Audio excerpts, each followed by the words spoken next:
شهبانو فرح پهلوی توی کتاب خاطراتشون کهندیارا به روزی تلخ و هولناک اشاره میکنه.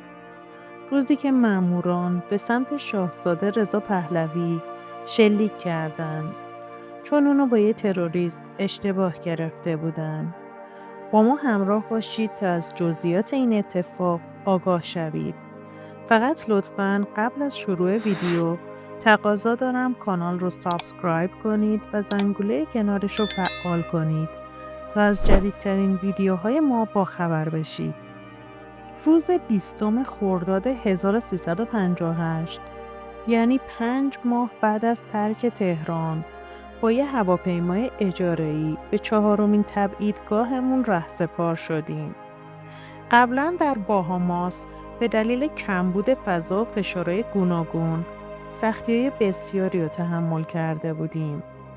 به همین دلیل خونه جدیدمون برامون خوشایند بود. حیاط با درختای بومی پوشیده شده بود و از چشم دیگران پنهان شده بود. همچنین فضای کافی برای اقامت همراهامون فراهم می‌کرد. با این حال چون مدت طولانی کسی توی اون زندگی نکرده بود، دیوارا از رطوبت و کپک پوشیده شده بودن و من با وحشت عقربایی رو روی دیوار می‌دیدم. این موضوع شاه آشفته نکرد و بعد از بازدید خونه فقط گفت بالاخره میتونیم زندگی کنیم. شاه نوشتن خاطراتش رو شروع کرد. کاری که با اون حال جسمی و بدون هیچ یادداشت قبلی واقعا شجاعت میخواست. هیچ کدوم از همکارای قدیم حاضر نبودن با ما تماس بگیرن. همه میترسیدن چون میدونستن هر جا باشیم ممکنه آدمای رژیم تهران سر برسن. منم تصمیم گرفتم اسپانیایی یاد بگیرم. دکتر پیرنیا هم به این کار علاقمند شد و معلمی پیدا کردیم. اولین جمله کتابمون این بود: سفارت آمریکا کجاست؟ و با خوندنش خندمون گرفت از این بازی عجیب سرنوشت. حس می‌کردیم شاید مکزیک اجازه بده مدت طولانی اینجا بمونیم.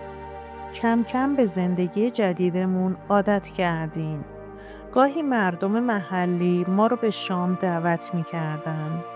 همین رفت و آمدا باعث شد کمی دوباره رنگ زندگی رو ببینیم. حتی جرأت پیدا کردیم توی کشوری که قبلا رسما بهش سفر کرده بودیم گردش کنیم. از سفرهای 2 نفرمون خاطرات قشنگی توی دلم مونده. شاه با تموم وجود سعی میکرد بیماریشو پنهان کنه. وقتایی که توی همون بود من کنارش میشستم و باهاش درباره روزمره یا آینده بچه‌ها حرف میزدم.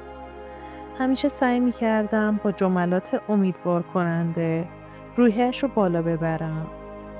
هیچ وقت توی حرفامون از سرطان اسم نمی‌بردم. انگار اینطوری میشد به آینده امیدوار موند. اما یه شب ناگهان خودش این کلمه رو گفت. نمیدونم بی اختیار بود یا عمدن. برای اینکه بفهمونه از همه چیز خبر داره و امیدی به درمان نداره. بعد از گذشت این لحظه تلخ به اون گفتم مطمئنم بر بیماریت غلبه خواهی کرد. حتی اگه واقعا سرطان باشه. چون تو قوی تر از اونی که تسلیم بشی. اونم حرفمو تایید کرد. اما نگاهش چیز دیگه ای میگفت.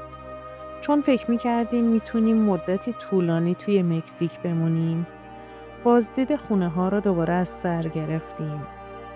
این بازدیدا به من نشون میداد که هنوز به آینده امید داره. اون عاشق زندگی بود و همین عشق به من نیرو میبخشید. این مرد که 4 دهه در سرنوشت ایران نقش مهمی ایفا کرده بود، حالا کارش به جایی رسیده بود که درباره نوع غذا یا چیدمان کمدو نظر میداد و توی مرتب کردنشون کمکم میکرد. این تغییر برام خیلی غم‌انگیز بود. حتی وقتی ناچار میشد مدتی منتظر بمونه و با وجود ناراحتی ظاهر آروم و محکم خودش رو حفظ میکرد. این پایداریش برام به قدری سنگین بود که گاهی از شدت اندوه دیوونه می شدم. خوشبختانه اون روزا بچه‌ها برای مدتی پیش ما اومدن. هنوز هیچ کدوم نمیدونستن پدرشون مریضه. ما هم بیخبر از غمای بزرگی که توی راه بود. آخرین لحظات شاد و صمیمی رو کنار هم گذروندیم. اما با بدتر شدن حال شاه میدونستم که خیلی زود باید این حقیقت تلخ رو بهشون بگم. شهریور که رسید، رضا رفت کالج ویلیامز در ماساچوست تا علوم سیاسی و ادبیات انگلیسی بخونه. 3 فرزند دیگه مونم توی آمریکا به مدرسه رفتن. ولی این کار راحت نبود.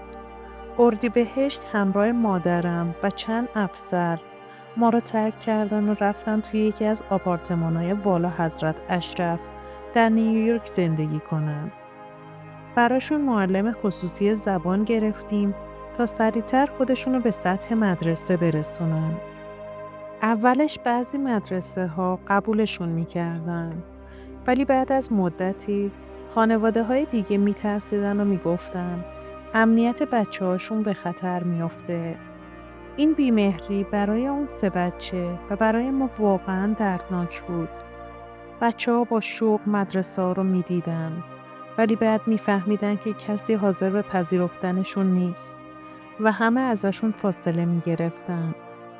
با همه این سختی‌ها بالاخره تونستیم هر کدوم رو توی مدرسه جدا ثبت نام کنیم. توی همین روزا ریچارد نیکسون به کوئرناواکا اومد. ساعتها با شاه حرف زد. محبت و وفاداری رئیس جمهور سابق آمریکا تو زمانی که همه از ما رو برگردونده بودن. هم دل شاه رو گرم کرد و هم قصه دارش کرد.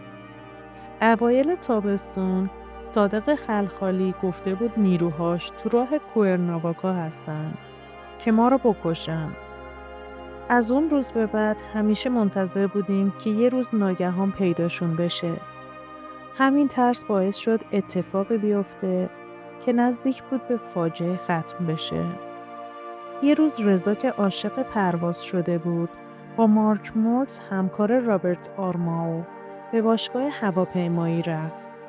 حدود 1 ساعت بعد صدای هلیکوپتری از آسمون اومد و مامورا فکر کردن یه گروه تروریستی داره از هوا فرود میاد. ما توی باغ مشغول غذا خوردن بودیم. مامورا اسلحه ها رو به سمت هلیکوپتر گرفتن و شروع به تیراندازی کردن. اما خلبانش کسی نبود جز پسر بزرگمون رضا. فقط میخواست چند دقیقه پروازش رو به ما نشون بده و پدرش رو خوشحال کنه. وقتی فهمیدم با تمام توان دویدم و داد زدم تا تیراندازی رو متوقف کنم. ولی قبلش گلوله‌ای به هلیکوپتر خورده بود. مارک مورس گفت صدای برخورد رو شنیده، ولی فکر کرده کمربند ایمنی رضا افتاده. خدا رو شکر که اون تیر بهش نخورد. تصورشم وحشتناکه که چه کابوس تازه‌ای شروع می‌شد. بعدها صادق خلخالی بیخبر از واقعیت گفت اون هلیکوپتر از طرف خودش فرستاده شده بوده. این ماجرا مثل زنگ خطر بود. فهمیدیم چقدر واقعا جونمون در خطره و روحانیون ایران منتظر شنیدن خبر مرگ ما هستن. بسیار ممنون و سپاسگزارم که تا انتهای این ویدیو با ما همراه بودید. لطفاً از پایین همین ویدیو کانال ما رو سابسکرایب و زنگوله کنار اون رو فعال کنید تا از جدیدترین ویدیوهای ما باخبر بشید.